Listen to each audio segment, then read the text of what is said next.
उल्हासनगरमध्ये किरकोळ वादातून युवकावर चाकू हल्ला, आरोपी रिक्षा चालक व त्याचा मित्र फरार। उल्हासनगर कॅम्प 4 येथील संभाजी चौक परिसरात एका किरकोळ वादातून सचिन निकम या व्यक्तीवर चाकू हल्ला करून गंभीर जखमी करण्यात आल्याची घटना शनिवारी रात्री घडली आहे। हल्ल्याप्रकरणी विठ्ठलवाडी पोलीस ठाण्यात गुन्हा दाखल करण्यात आला असून आरोपी फरार आहे।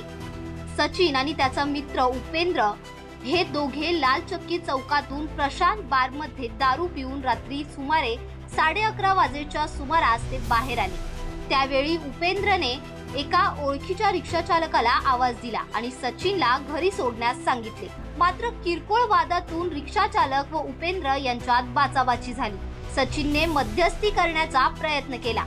रिक्षा चालकाने त्याच्याशी वाद घालत शिवीगाळ केली। यावरून सचिनने रिक्षा चालकास थप्पड मारली। संतप्त रिक्षा चालकाने त्याच्या मित्राला बोलावून घेतले व दोघांनी मिळून सचिन यांना बेदम मारहाण केली। यावेळी आरोपींपैकी एकाने चाकूने कपाळ, डोळ्याच्या वरील भाग व गाल व छाती यावर वार करून गंभीर जखमी केले।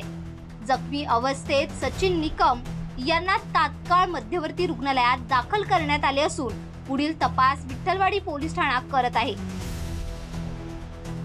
प्रतिनिधी Krishna Mahale, Maharashtra crime spot news, Ulhasnagar.